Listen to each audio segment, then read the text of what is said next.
Performance Diagnostics. This video demonstrates how to group wells, apply normalization to accentuate similarity between wells, perform flow regime diagnostics, and select a type well in advance of decline curve and transient analyses. The project file used in this demonstration has several wells producing from 4 different fields. Creating working sets. Citrine allows the flexibility to select and group wells based on the user's choice of criteria. The grouping may then be used to streamline analysis workflow for wells belonging in the same group and thereby save time. Let us investigate the different ways to group wells. First, ensure that Citrine is in data mode. Note that this Citrine project contains several wells producing from 4 different fields. The Properties tab displays a table of all the wells and their properties. To find all the wells with the lateral length above a certain minimum value, click on the filter icon against the well length column. This brings up the filter editor. Add the formula: well length greater than or equal to 4000 FT. Click OK to apply the filter. The table now shows only the wells that meet the criterion. Select all the displayed wells in the table. Notice that the selection is also highlighted in the selection pane. Right-click on the highlight in the selection pane and create a new working set. Rename the working set accordingly. Note that the set was added in the Working Sets pane. Deactivate the filter option by toggling it off, or remove it entirely by clicking the X button. This will reset the Properties table. Let's look at another way to group wells. Ensure you have selected all wells under the Working Sets pane. Wells can also be grouped by performing a search in the Well List pane. Type Field B in the Quick Search text box. Those wells whose names contain the search text are filtered. Select all the filtered wells in the Well List pane. Observe that the selection is reflected in both the Selection pane and the Properties table. Right-click the selection in the Well List pane and create a new working set called Field B Wells. Notice that the group has been added to the Working Sets pane. Create another working set for Field H wells.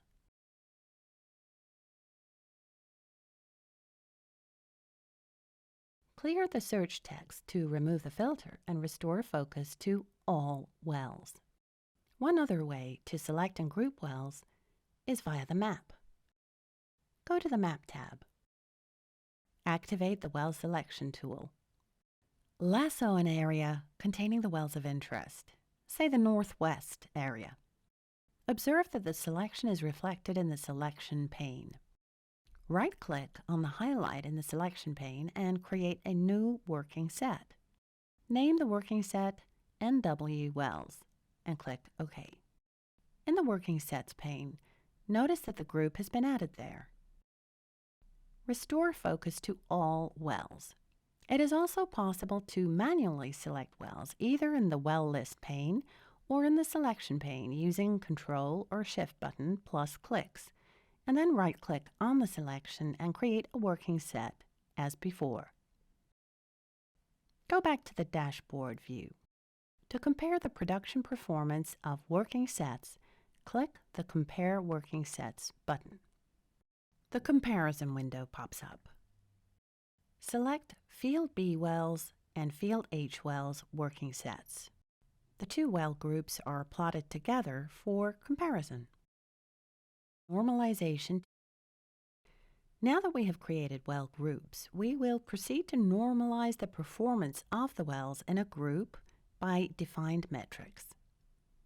The objective is to identify what metric or production characteristic differentiates the wells and hence homogenizes the group.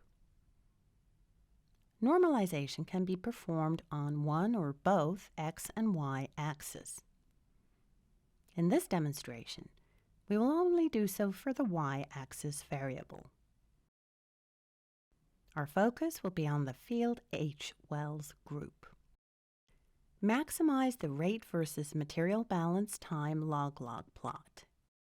Right-click within the plot and access its properties.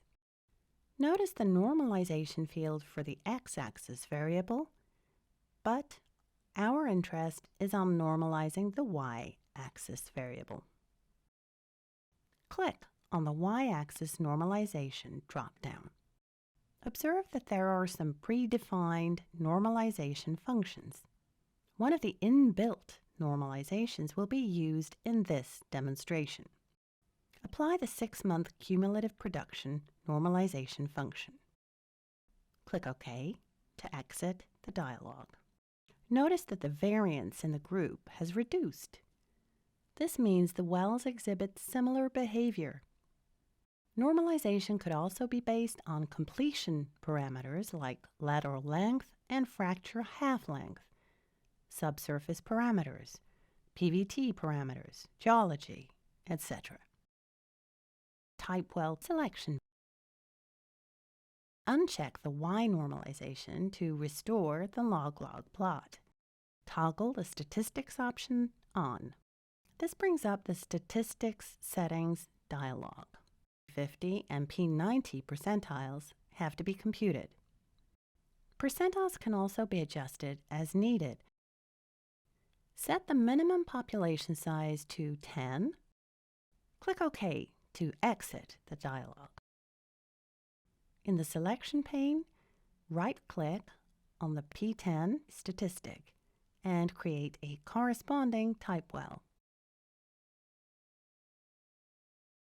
Although this statistical type well could be analyzed, it only has rate data and no pressure data. The recommended way is to select a well from the group that is representative of the P10 statistics. This well would have both rate and pressure data, which can be used in transient analysis. Flow regime diagnostics. Now let's identify the flow regimes characterizing this group of wells. Toggle between the wells in the well selection list and observe which wells mimic the P10, P50, and P90 curves. Deactivate the Statistics option. Select all the wells in the group. Select the group's representative well. Maximize the rate versus material balance time plot to identify flow regimes and quality check data. From the straight line drop-down, select and add the fixed slope diagnostic lines on the plot, placing them appropriately to identify the well's bilinear and linear flow regimes respectively. If a unit slope trend is present, it would be indicative of either stimulated reservoir volume, interference effect from other wells, or in severe cases, bad data. To see the properties of the diagnostic lines, right-click on the plot. Select Lines from the resulting custom menu, and then Lines Results. This window shows a summary of lines present on the plot, along with their equation, x-intercept, and y-intercept. Close the window and minimize the plot. Next, maximize the inverse rate versus square root time plot to visualize the production data on a linear flow plot. Select two wells, well 5 and well 17, for the purpose of this demonstration. Click on the Selected Wells Only button to plot data for only these two wells. The linear section of the data plot is indicative of fracture linear flow. Notice that the two wells exhibit different slopes. This is because of their different productivities. The shallower the slope, the higher the well productivity. Notice that there are outliers in the production data for the wells. Use the Exclude Selected tool to lasso the outliers and exclude them from analysis.